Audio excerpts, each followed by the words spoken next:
Hello students, तेजस institute के online platform पर आपका स्वागत है। आज का टॉपिक हमारा है कंप्यूटर सॉफ्टवेयर। पिछले वीडियो में हम सब ने कंप्यूटर हार्डवेयर तक पढ़ा था। आज हम सॉफ्टवेयर के विषय में पढ़ेंगे। कंप्यूटर सॉफ्टवेयर प्रोग्रामिंग भाषा में लिखे गए निर्देशों की वो श्रृंखला जो कंप्यूटर सिस्टम को नियंत्रित करती है तथा सभी हार्डवेयर के मध्य सामंजस्य स्थापित करती है। कंप्यूटर सॉफ्टवेयर एक ऐसी व्यवस्था होती है जो प्रोग्रामिंग भाषा के निर्देशों यानी इंस्ट्रक्शन ऑफ प्रोग्रामिंग लैंग्वेज के अकॉर्डिंग तैयार की जाती है और ये एक तरीके से नर्वस सिस्टम की तरह से काम करती है। कंप्यूटर में जितने भी, जैसे हमारा ब्रेन है, ब्रेन जो भी इंस्ट्रक्शन देता है बॉडी के पार्ट्स वही काम करते हैं। सेम काम सॉफ्टवेयर का वही होता है कि कंप्यूटर में जितने भी हार्डवेयर लगे रहते हैं वो सॉफ्टवेयर के इंस्ट्रक्शन के अकॉर्डिंग ही काम करते हैं। अब आइए देखते हैं सॉफ्टवेयर कितने तरह के होते हैं। टाइप्स ऑफ सॉफ्टवेयर देख लेते हैं। तो सबसे पहला होता है सिस्टम सॉफ्टवेयर, दूसरा है एप्लीकेशन सॉफ्टवेयर, तीसरा है यूटिलिटी सॉफ्टवेयर।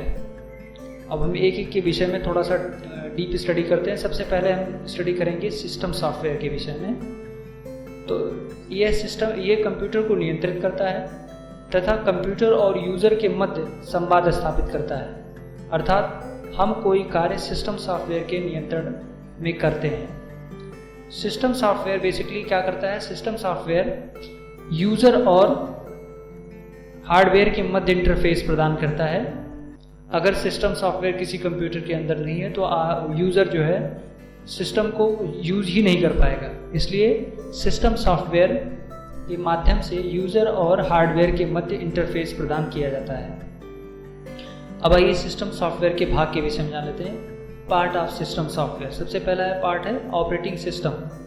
ऑपरेटिंग सिस्टम जिसको हम OS शॉर्ट फॉर्म में कहते हैं, यूज़र तथा कंप्यूटर के मध्य ब्रिज का कार्य करता है, अर्थात ऑपरेटिंग सिस्टम ही वो माध्यम है जिससे हम अपनी बातों को कंप्यूटर हार्डवेयर तक पहुंचा सकते हैं। जैसे लाइनक्स, विंडोज़, एंड्रॉयड और जीवी एट्सेट्रा, ये सारे के सारे जो हैं वो सिस्टम ऑपरेटिंग सिस्टम है। चाहे लाइनक्स हो, विंडोज़ हो, एंड्रॉयड हो, ये सब के सब ऑपरेटिंग सिस्टम के प्रकार हैं।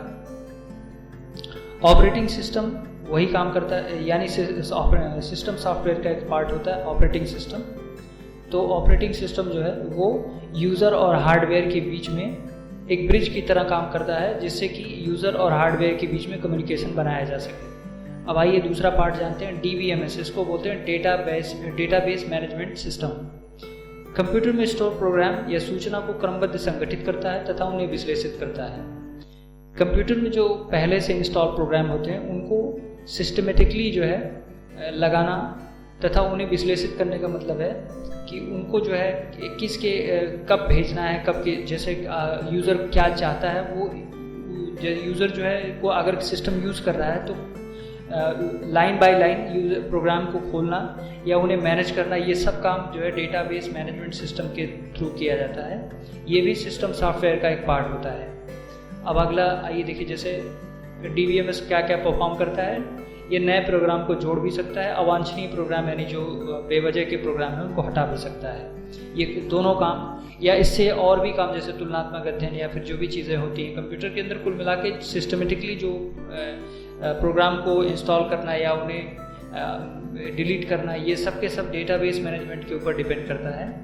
अब अगला हम देखते हैं भाषा अनुवादक। हिंदी में इसको भाषा अनुवादक कहते हैं, अंग्रेजी में इसको लैंग्वेज ट्रांसलेटर कहते हैं। ये प्रोग्राम लो लेवल या हाई लेवल प्रोग्रामिंग लैंग्वेज में लिखे गए प्रोग्रामिंग भाषा में लिखे गए प्रोग्राम को, प्रोग्रामिंग लैंग्वेज या भाषा में लिखे गए प्रोग्राम को मशीन लैंग्वेज में कन्वर्ट कर देता है। तो ट्रांसलेटर का बेसिक काम ये होता है कि चूँकि कंप्यूटर जो है वो सामान्य भाषा को नहीं समझता, कंप्यूटर जो है मशीनी भाषा को समझता है, तो उसमें ट्रांसलेटर लगा रहता है। जब कोई भी प्रोग्राम को कोई भी चीज़ हम उसमें रन करवाते हैं कि या किसी भी प्रोग्राम या टेक्स्ट को उसमें हम एंटर करते हैं तो वो क्या करता है, प्रोग्रामिंग भाषा में कन्वर्ट कर देता है, मशीन लैंग्वेज में कन्वर्ट कर देता है। ट्रांसलेटर का बेसिकली काम यही है। तो ट्रांसलेटर भी कई तरह के होते हैं। जैसे पहला होता है असेंबलर। असेंबली लैंग्वेज को मशीन लैंग्वेज में कन्वर्ट करता है। ये ट्रांसलेटर क्या करता है, असेंबली लैंग्वेज को मशीन लैंग्वेज में कन्वर्ट कर देता है। दूसरा ट्रांसलेटर का नाम है कंपाइलर। कंपाइलर भी हाई लेवल लैंग्वेज को मशीन लैंग्वेज में कन्वर्ट करता है, लेकिन इसके काम करने का तरीका असेंबलर और बाकी ट्रांसलेटर से अलग होता है। ये प्रत्येक प्रोग्राम की प्रत्येक लाइन को नहीं पढ़ता है, ये एक ही बार में पूरे प्रोग्राम को एग्जीक्यूट कर देता है तथा लास्ट में एरर को दर्शाता है, जिससे प्रोग्रामर को अपनी गलती ढूंढने में दिक्कत का सामना करना होता है। जैसे अगर पूरा का पूरा प्रोग्राम एक बार में पढ़ लिया गया और लास्ट में हमें गलती बताई गई कि गलती यहाँ पर है। जब कभी छोटे प्रोग्राम में तो प्रोग्रामर आसानी के साथ जान जाता है कि हमने गलती कहाँ पर किया है, चूँकि जो भी लैंग्वेज जैसे सी प्रोग्रामिंग में अगर आप लिख रहे हैं किसी प्रोग्राम को, चूँकि सी प्रोग्राम में छोटे भी प्रोग्राम होते हैं, बड़े भी प्रोग्राम होते हैं, तो छोटे प्रोग्राम में एरर को पकड़ना आसान होता है। लेकिन अगर बड़ा प्रोग्राम आपने लिखा है और एरर आखिरी में आया है, चूँकि C programming case sensitive language होती है और सी प्रोग्रामिंग जो है कंपाइलर ट्रांसलेटर उसमें होता है, तो उसमें जब एरर फाइंड आउट होता है तो पता नहीं चल पाता कि किस लाइन में मिस्टेक है, तो प्रोग्रामर को इसमें गलती ढूंढने में काफ़ी दिक्कत का सामना करना पड़ता है। वहीं पर दूसरे ट्रांसलेटर, इसमें जो है कंपाइलर की जो सबसे बड़ी डिमेरिट होती है कि ये लास्ट में पूरे प्रोग्राम को एक ही साथ पढ़ता है तथा लास्ट में एरर को दर्शाता है।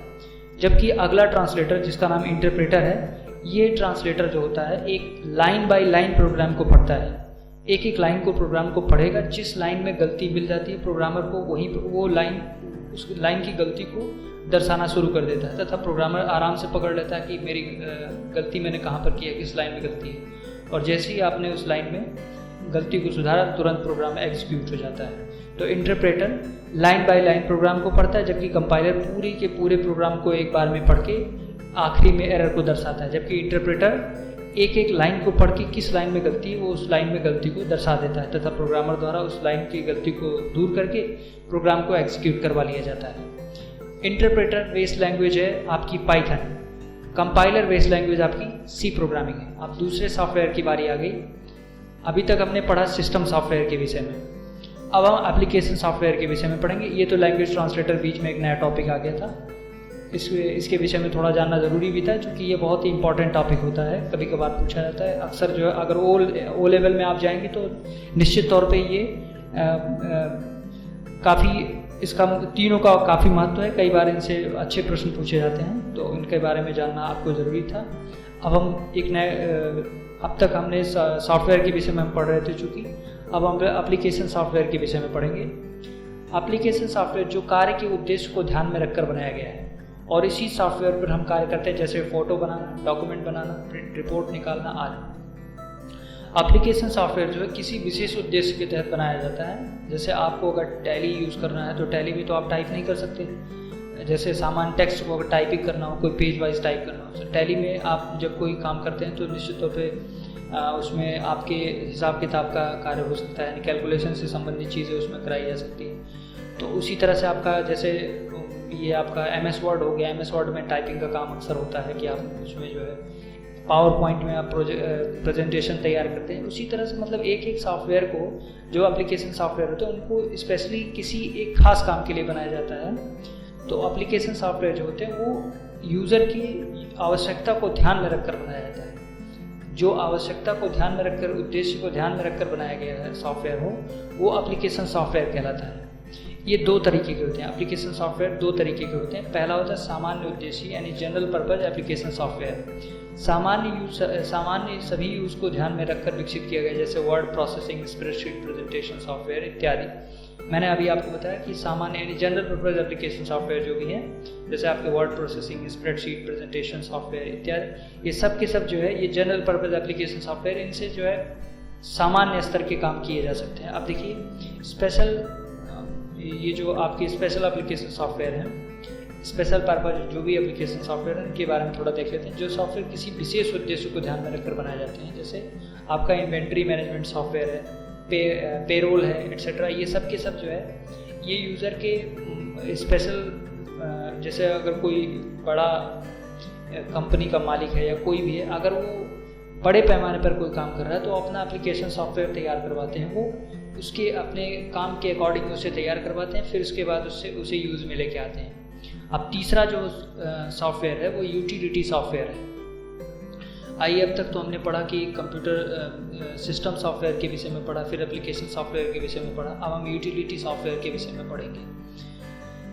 कंप्यूटर को सुरक्षा प्रदान करते हैं और अशुद्धियों से बचाते हैं। जो कंप्यूटर में जैसे सुरक्षा प्रोटेक्शन का काम करते हैं, जैसे बाहर से अगर कोई वायरस अटैक होता है या कोई भी चीज़ होती है, तो यूटिलिटी सॉफ्टवेयर जो उसमें होते हैं वो उसके कंप्यूटर के डेटा को बचाते हैं ताकि कोई भी अवांछनीय कार्रवाई ना हो सके, यानी डेटा चोरी ना हो सके या फिर कोई और यूज़र कोई हमारी प्राइवेसी ना जान सके। तो ये काम यूटिलिटी सॉफ्टवेयर का होता है, जिससे कंप्यूटर पर सरलता से कार्य किया जा सकता है, परंतु ये कंप्यूटर के अनिवार्य नहीं होते। यानी ज़रूरी नहीं है कि आप जो है कंप्यूटर में हर तरीके के काम करें, लेकिन आप देखिए कुछ यूटिलिटी सॉफ्टवेयर निम्नलिखित तरीके जैसे disk compression, disk fragmenter, backup utilities, disk cleaner, antivirus, ये सब के सभी यूटिलिटी सॉफ्टवेयर हैं। इनके अलग अलग अपने अपने काम हैं।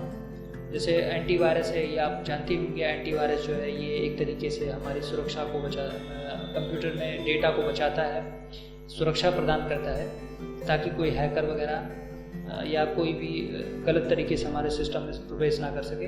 अब आइए देखते हैं डिस्क कंप्रेशन, एक एक यूटिलिटी सॉफ्टवेयर के विषय में थोड़ा थोड़ा जान लेते हैं। तो सबसे पहला डिस्क कंप्रेशन, हार्ड डिस्क में उपस्थित सूचना को कंप्रेस कर देता है जिससे स्थान में अधिक से अधिक इंफॉर्मेशन स्टोर की जा सके। कंप्रेस का मतलब है दबा देना, किसी भी भारी भरकम सूचना को, भारी भरकम इन्फॉर्मेशन को कंप्रेस करके छोटी फाइल में कन्वर्ट कर देता है, ये डिस्क कंप्रेशन। अब आइए दूसरा हम यूटिलिटी सॉफ्टवेयर देखते हैं, डिस्क फ्रेगमेंटर।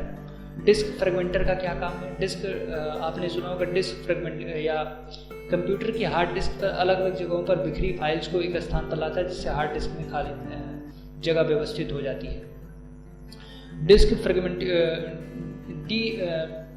इसको बोलते हैं डिस्क डीफ्रेगमेंटेशन। तो फ्रेगमेंटेशन का मतलब ये होता है कि ये जो जैसे आप फाइल को बराबर सेव करते जाते हैं तो ज़रूरी नहीं है कि वो एक ही मतलब सिस्टमेटिकली सेव होती जाए। तो सिस्टमेटिकली सेव करने के लिए जो यूटिलिटी सॉफ्टवेयर इस्तेमाल किया जाता है वो डिस्क फ्रेगमेंटर है, बल्कि ये अपने आप से कंप्रेस मतलब टोटल फाइल को जो है वो लाइन बाय लाइन सेट कर देता है। तीसरा जो हमारा जो यूटिलिटी सॉफ्टवेयर वो बैकअप यूटिलिटीज़ है। ये कंप्यूटर पर उपस्थित सभी सूचना की कॉपी रखता है, आवश्यकता पड़ने पर उन्हें रिस्टोर किया जा सकता है। बैकअप का मतलब होता है किसी थर्ड पार्टी में सेव करके रखे रहना, ताकि जैसे अगर मान लीजिए हमारे सिस्टम से डिलीट हो जाए, जैसे हम बैकअप कहाँ पे लेते हैं, कभी कभार हम लोग जैसे तमाम गूगल पे जाके या जैसे हमारा अपना वो मेल आईडी होता है जिसे हम मोबाइल में अपना डाल लेते हैं, तो बैकअप आप व्हाट्सअप में भी जैसे आप कभी व्हाट्सअप का डेटा आता रहता है तो बैकअप लेता रहता है। वो बैकअप का मतलब ये होता है कि कंप्यूटर की किसी खास जगह पर जाकर स्टोर हो जाता है वो डेटा और उसकी एक कॉपी बनी रहती है, ताकि जैसे अगर हमारे सिस्टम से वो चीज़ डिलीट हो जाए तो हम जहाँ पर बैकअप रखते हैं वहाँ से बैकअप से दोबारा से उस डेटा को वापस ला सकते हैं अपने सिस्टम में। नहीं तो कभी कभार अगर फाइल्स कुछ इंपॉर्टेंट फाइल वगैरह डिलीट हो जाती हैं तो बाद में उनका अगर ना मिले तो बहुत बड़ी दिक्कत हो सकती है, इसलिए उनका बैकअप रखना बेहद ज़रूरी होता है। अब आइए अगले यूटिलिटी सॉफ्टवेयर का नाम है डिस्क क्लीनर। डिस्क क्लीनर क्या करता है? ये उन सभी फाइल को देखिए इसका उन सभी फाइल्स को डिलीट कर देता है जिसे बहुत समय से उपयोग न किया गया, जिससे कंप्यूटर की गति तेज हो जाती है। डिस्क क्लीनर का काम ये होता है कि जो उसमें बेवजह की फाइल, जैसे आपने देखा होगा कि तमाम फाइल्स को हम डिलीट कर देते हैं, लेकिन वो उसकी कुछ कॉपीज़ जो है वो जैसे हम इंटरनेट से कोई फाइल जब लोड करते हैं तो उसके साथ कुछ अवांछनीय चीज़ें भी अपने आप अपलोड होने लगती हैं, बाद में चल के वो दिक्कत खड़ी करती है जिससे हमारा सिस्टम हैंग होने लगता है। तो डिस्क क्लीनर का काम ये है कि उन सभी चीज़ जैसे कुकीज़ है, कुछ उसमें जो वैसी फाइल्स हैं उन सभी को जो है साफ़ करने का काम डिस्क क्लीनर का होता है। अगला जो यूटिलिटी सॉफ्टवेयर है वो एंटीवायरस है। कंप्यूटर में उपस्थित देखिए ये थोड़ा सा कन्वर्ट कर लेना चाहिए। कंप्यूटर में उपस्थित वायरस को ढूंढने, ये कंप्यूटर में उपस्थित कोई भी अगर वायरस है तो उसे ढूंढ लेता है, ढूंढ के उसका सफाया कर देता है। जैसे कोई भी अगर एंटीवायरस का मतलब ये होता है कंप्यूटर में उपस्थित किसी भी अवांछनीय डेटा को ये मिटा देता है। अवांछनीय डेटा ही वायरस होता है, जो कि कभी कभार इनक्रिप्टेड फॉर्म में हमारे सिस्टम के अंदर प्रवेश कर जाता है, जिसे हम जान नहीं पाते, लेकिन एंटीवायरस होने की वजह से हमारा डेटा चोरी होने या किसी गलत उपयोग से बच जाता है। अब आइए थोड़ा सा सॉफ्टवेयर के विषय में थोड़ी और जानकारी हासिल कर लेते हैं। एक तो होता है open source software. Open source software क्या होता है उसके बारे में थोड़ा जान लेते हैं। इस प्रकार के सॉफ्टवेयर के फ्री सोर्स कोड यूज के लिए उपलब्ध रहता है, जिसमें वे बदलाव कर सकते हैं तथा यूज़र डेवलप करने में हेल्प करते हैं। ओपन सोर्स सॉफ्टवेयर का मतलब ये होता है कि इसका कोई मालिक नहीं होता। आप सिस्टम से आप इंटरनेट पे जाके अपने आप डाउनलोड कर सकते हैं बिना किसी चार्जेस के। तो सीधा सा इसका डेफिनेशन ये है कि यूज़र द्वारा जो फ्री में डाउनलोड किया जा सकता है, जिसका कोई प्रोप्राइटरशिप नहीं होती है। कोई भी जाके इंटरनेट से ऑनलाइन उसको या फिर जो है परचेज़ करने की ज़रूरत ही नहीं, उसको फ्री ऑफ कॉस्ट जो है उसे डाउनलोड करके अपना यूज़ कर सकते हैं। इस जैसे आपका लाइनक्स हो गया, यूनिक्स हो गया, माइस्क्यूएल हो गया, जैसे अभी इस समय लिब्रे ऑफिस हो गया, ये सब के सब जो है ओपन सोर्स सॉफ्टवेयर है। अब भाई प्रोप्राइटरी सॉफ्टवेयर के विषय में जान लेते हैं। प्रोप्राइटरी का मतलब ये होता है जिसका कोई मालिक होता है, जिसे किसी कंपनी, खास कंपनी द्वारा विकसित किया गया है। उसका सोर्स कोड हमेशा गुप्त रहता है और उसका कॉपीराइट भी जो है उस कंपनी के पास होता है। आप उसमें मॉडिफाई वगैरह कुछ नहीं कर सकते। तो इसलिए जो प्रोप्राइटरीशिप सॉफ्टवेयर में आपको पैसे देके चीज़ों को खरीदना पड़ता है, और ओपन सोर्स सॉफ्टवेयर ये फ्री ऑफ कॉस्ट होता है, इसे किसी पैसे की आवश्यकता नहीं है, आप इसे निःशुल्क खरीद सकते हैं। ओपन सोर्स में ये निःशुल्क होते हैं। देखिए ये अंग्रेजी में थोड़ा सा कन्वर्ट करना पड़ेगा इसको। इन्हें मॉडिफाई कर सकते हैं। इन्हें एडॉप्टेबिलिटी उच्च स्तर की होती है। एडॉप्टेबिलिटी का मतलब ये है कि ये सिस्टम में अडॉप्ट कर जाते हैं, इन्हें कोई दिक्कत नहीं होती है। इन्हें परचेज़ करना पड़ता है, मैंने कहा कि इन्हें पैसे देकर खरीदना पड़ता है। तो इस तरह से आप इन चीज़ों में इन्हें मॉडिफाई नहीं कर सकते, क्योंकि इसका कॉपीराइट जो होता है वो कंपनी के पास होता है, और ये तब तक आपकी सिस्टम में नहीं चल सकते जब तक कि आप उसमें सोर्स कोड नहीं डालेंगे। ठीक है, अब आइए थोड़े गैजेट्स के विषय में पढ़ लेते हैं। जैसे हमारे मोबाइल वगैरह इस तरह के गैजेट्स है, स्मार्टफोन हो गए, इनके बारे में पढ़ लेते हैं। एक डिवाइस होती है जो कि अधिक तकनीकी रूप से विकसित होती है, इन्हें आसानी से कम्युनिकेट किया जा सकता है। जैसे टैबलेट है, स्मार्टफोन है, स्मार्ट बैंड है, गूगल ग्लास है, ड्रोन, स्पाई पेन एट्सेट्रा, ये सब के सब गैजेट्स कहलाते हैं। उनका उपयोग जो है हम अपने जीवन में तरह तरह की चीज़ों को करने के लिए करते हैं। अब दूसरा है मोबाइल एप्लीकेशन। मोबाइल एप्लीकेशन क्या है? ये एक सॉफ्टवेयर या प्रोग्राम होता है जो टैबलेट या स्मार्टफोन का प्रयोग के लिए बनाया गया है। कुछ ऐप्स मोबाइल के साथ प्री लोडेड आते हैं तथा अन्य ऐप्स को डिलीवरी प्लेटफॉर्म से डाउनलोड कर सकते हैं। जैसे आप गूगल प्ले स्टोर से डाउनलोड कर सकते हैं।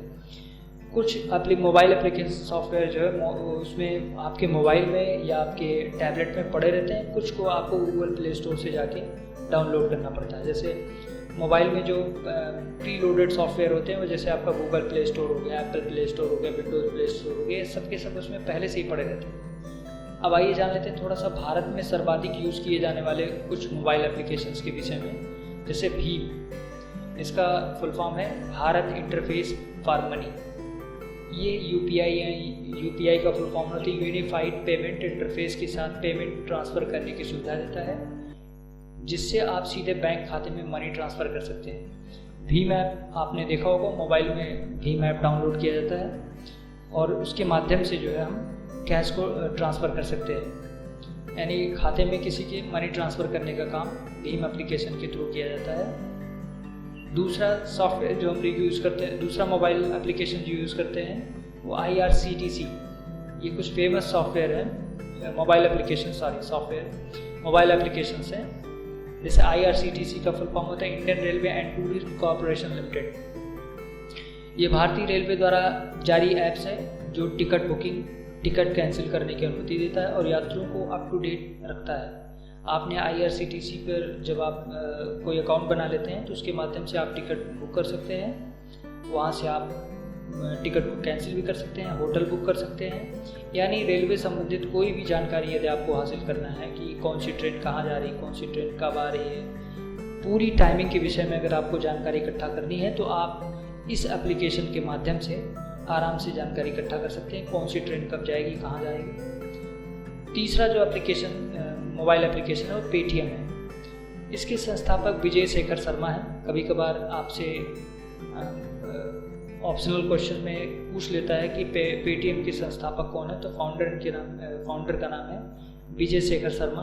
ये ऐप पेमेंट के साथ साथ शॉपिंग की भी सुविधा देता है, जैसे बिजली बिल, पानी बिल, टिकट बुकिंग आदि। पेटीएम के थ्रू आप बहुत सारी चीज़ें कर सकते हैं। पेटीएम तो मान लीजिए बैंक पेमेंट ट्रांसफ़र ही करने की सुविधा देता है, लेकिन शॉपिंग भी करने की व्यवस्था देता है। आप कैश भी ट्रांसफ़र कर सकते हैं पेटीएम के थ्रू। चौथा जो एप्लीकेशन है माई GOV, माई गवर्नमेंट। ये प्लेटफॉर्म नागरिकों को सुशासन की दिशा में योगदान देने के लिए अधिकार है, जिससे सरकार के साथ अपने विचार, राय तथा चर्चा को साझा कर सकते हैं। माई GOV प्लेटफॉर्म पे आप जाकर अपना अकाउंट बना सकते हैं। अकाउंट के थ्रू जो है गवर्नमेंट से किसी भी विषय पर आप चर्चा कर सकते हैं। कोई भी जानकारी है गवर्नमेंट या फिर किसी तरह की कोई राय मशवरा, अगर यदि आपको अपनी राय देनी है या फिर किसी तरह की जानकारी एकत्रित करनी है सरकार के विषय में या सरकार को कुछ सुझाव देने हैं, तो आप इस पर जाकर अपना अकाउंट बना के आप इस तरह की गतिविधि को कर सकते हैं। डिजिटल लॉकर, इसमें देखिए टी कट गया है, तो इसको डिजिटल लॉकर है ये। तो डिजिटल लॉकर ऐप जो होता है, इसमें यह आधार कार्ड और सेल फोन से जुड़े सरकारी डॉक्यूमेंट को संग्रहित करने की सुविधा देता है, जैसे मार्कशीट, सर्टिफिकेट, जन्म प्रमाण पत्र, ड्राइविंग लाइसेंस इत्यादि। डिजिटल लॉकर के थ्रू जो है हम कोई भी डेटा, आधार कार्ड से पहली चीज़ तो हम एक डिजिटल लॉकर का एक वो बनाते हैं, अपना अकाउंट बनाते हैं। उस पर जाकर हम अपना जो भी हमारे पास डॉक्यूमेंट्स हैं उनको सेव कर सकते हैं। और डिजिटल लॉकर के थ्रू जो है आजकल डॉक्यूमेंट वेरिफिकेशन भी किया जा रहा है। डिजिटल लॉकर पे बहुत सारी वेबसाइट्स, गवर्नमेंट वेबसाइट जुड़ी रहती हैं, जिससे जो है वो आप शायद इसी के थ्रू जो है गवर्नमेंट डॉक्यूमेंट वेरिफिकेशन करने की तैयारी में है। डिजिटल लॉकर पे आप अपना आधार कार्ड के थ्रू अकाउंट बना के सारे डॉक्यूमेंट्स को आप वहाँ पर सेव कर लीजिए। वो वेरीफाई करके अपने हिसाब से, यदि आपका डॉक्यूमेंट सही है तो वेरीफाई करके वो अपने पास सुरक्षित रख लेता है। और आपका डॉक्यूमेंट बार बार लेके घूमने की आवश्यकता नहीं है, बल्कि आप डिजिटल लॉकर के थ्रू जो है अपने डॉक्यूमेंट वेरीफाई करवा सकते हैं। अगला जो हमारा मोबाइल एप्लीकेशन है GRB यानी गर्भ, ग्रामीण क्षेत्र में हो रहे विद्युतीकरण योजना को ट्रैक करने की सुविधा देता है, जिसका मुख्य उद्देश्य विकास प्रक्रिया की पारदर्शिता को दर्शाता है या बढ़ाता है। गर्भ एप्लीकेशन जो है ये मोबाइल एप्लीकेशन, एक ऐसा मोबाइल एप्लीकेशन है जो ग्रामीण क्षेत्र में, रूरल एरिया में जो इलेक्ट्रिसिटी को भेजा जा रहा है, इलेक्ट्रिसिटी को ट्रैक करने के लिए किस एरिया में क्या हो रहा है, मतलब इस क्षेत्र में यानी विद्युत योजना के अंतर्गत जो भी काम हो रहा है वो गर्भ एप्लीकेशन पे आप आराम से ट्रैक कर सकते हैं। ये अगला जो एप्लीकेशन है M पासपोर्ट सेवा ऐप। ये पासपोर्ट से संबंधित सभी कार्य प्रदान करता है, जैसे नया पंजीकरण, लॉगिन, नए पासपोर्ट के लिए अप्लाई करना, यानी पासपोर्ट से संबंधित जो भी कामकाज होता है वो M पासपोर्ट सेवा एप्लीकेशन के थ्रू किया जाता है। अगला जो एप्लीकेशन हमारा है वो online RTI right to information. इसका उपयोग किसी भी सरकारी कार्यालय में रिकॉर्ड की गई किसी भी जानकारी को प्राप्त करने के लिए किया जाता है, जो कि गोपनीयता को भी बनाए रखता है। ऑनलाइन RTI जो है एक ऐसा एप्लीकेशन है जिसके थ्रू आप किसी भी विभाग की जानकारी यानी सरकारी विभाग की जानकारी ले सकते हैं। आप अपने क्या हो रहा है, क्या नहीं हो रहा है, गतिविधि की जानकारी यदि आपको लेनी है तो आप ऑनलाइन RTI के थ्रू जो है ये जानकारी ले सकते हैं। अगला जो हमारा मोबाइल एप्लीकेशन है वो वोटर हेल्पलाइन एप्लीकेशन। इस एप्लीकेशन से मतदाता सूची में अपना नाम सर्च कर सकते हैं तथा नया आवेदन कर सकते हैं, किए गए आवेदन की स्थिति को ट्रैक कर सकते हैं। तो आप वोटर हेल्पलाइन एप्लीकेशन के थ्रू जो है ये सारी गतिविधि आप कर सकते हैं, यानी अपनी मतदाता सूची में नाम आपका है कि नहीं है, आपका आवेदन स्टेटस, यानी जो एप्लीकेशन आपने नए आवेदन करता है वो अपना एप्लीकेशन अगर इस पर फाइल कर रहे हैं तो अपने एप्लीकेशन की स्थिति को यानी सिचुएशन को ट्रैक कर सकते हैं कि हमारा एप्लीकेशन एक्सेप्ट हुआ है या नहीं हुआ है, या अन्य गतिविधियाँ जो भी हैं वो सारी चुनाव से संबंधित जानकारी इस पर उपलब्ध होती है।